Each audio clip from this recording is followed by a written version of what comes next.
Today, Sunday, is a historic day for the Jewish people.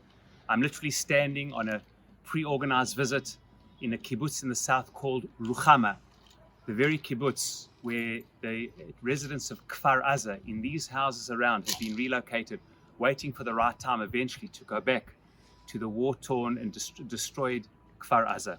And indeed, in this very place that we happen to be this morning, 2 of the 3 hostages coming out this morning, today, Bezrat Hashem. There's Romy, there's Emily, and there's Doron. Both Doron and Emily and their families are supposed to come here to Kfar Aza.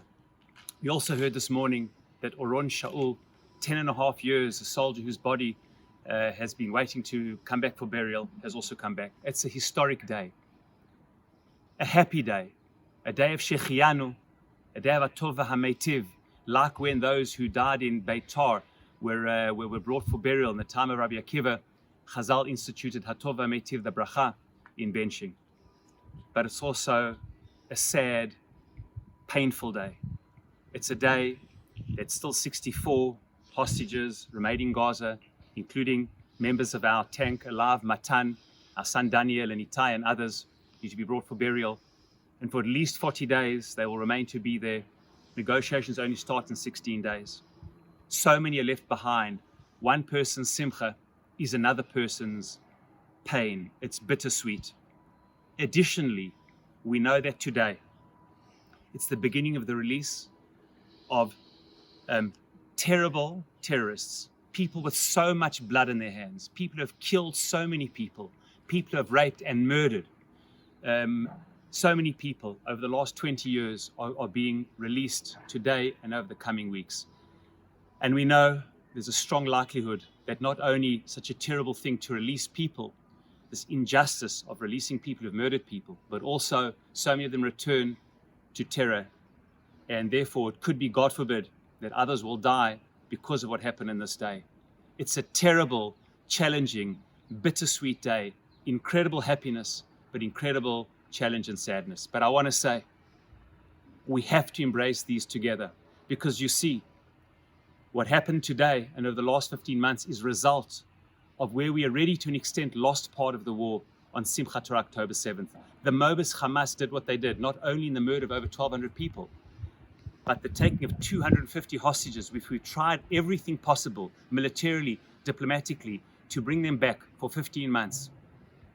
And yet still, as of today, as of this recording, 97 remain, and please God, soon less than that.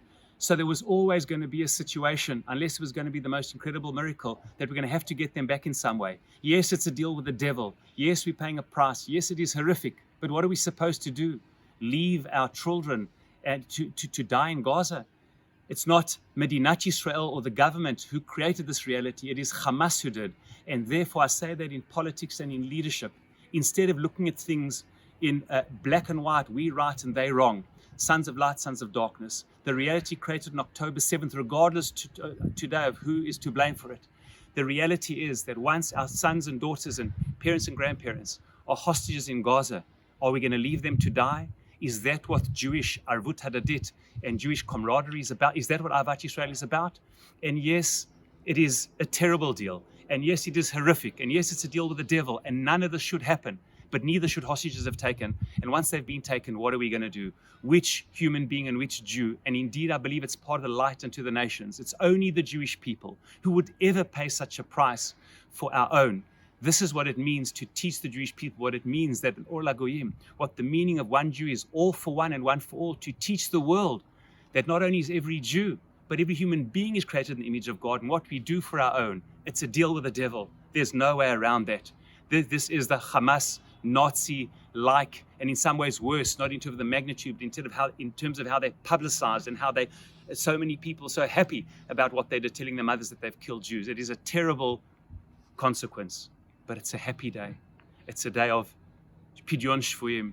It's a day of bittersweet, and it's a day which we must embrace and bless Hashem for this miracle, and at the same time feel the pain of what happened October 7th. And I end and say, more important than October 7th, in my opinion, is October 6th. What led to this? What led to this was the ability within the Jewish people of not being able to see the legitimate concerns of the other. We didn't hear the cries of our brothers and sisters. Each side was so self-righteous that it and only it had the solutions. And nobody today knows exactly what the solutions are. There's no clear-cut solution for the hostages. There's no clear-cut political solution. There's no clear-cut diplomatic solution. None of us know what the future holds, but we know one thing. It's a lack of Avat Yisrael and Sinat Chinam and camaraderie which brought us to this point, and we dare never return to October 6th. And whatever the right thing to do is, and for October 7th and 8th beyond, we must always remember October 6th. We must always remember what Moshe Rabbeinu understood in this week's Parsha, Vayetzei Elechav, Vayar b'sivlotam. He saw their suffering, he saw their pain, and when he did that, Vayar, he saw everything they went through. He went out to them and he forged the Jewish principle of Arvut Yisrael. And may we all, Bezrat Hashem, embrace the sweetness and the blessings of those coming out while feeling the pain of those left behind, and while davening Bezrat Hashem that the consequences of this should only be good. We should see all of our civilians home, all of our soldiers home, and Bezrat Hashem, not one more soldier should fall, not one more civilian should fall, and Hashem should do the miracles that only He can to bring them all home and to look after all of the Jewish people. Shavua Tov.